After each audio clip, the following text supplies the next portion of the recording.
Ko au ko Ngāti Whātua, ko Ngāti Whātua ko au. Ko au ko Ngāti Whātua, ko Ngāti Whātua ko au. E tama, tuhia tēnei whakatau ki te rai, e kore ai koe e wareware ki tō whakapapa. Hara mai tētahi āhua. E tua, i hinawa katoa te kiri, i tō te wahine rā reo, hara mai tētahi āhua. Kākā wahanui. Kei ngā kākā wahanui o te pai, tētai e te kupu tōku miharo nui te whakaero atu, he waiwai a rirerere no te reo i rangona ai i te rānei.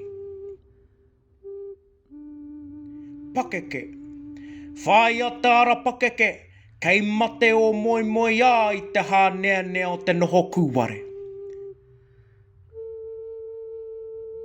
Ngāwari. Ahakoa, he ngāwari ake te tuhi i te reo, i te kōrero i te reo. Kōrero tia tō reo i ngā wā katoa, e ora ai tō reo.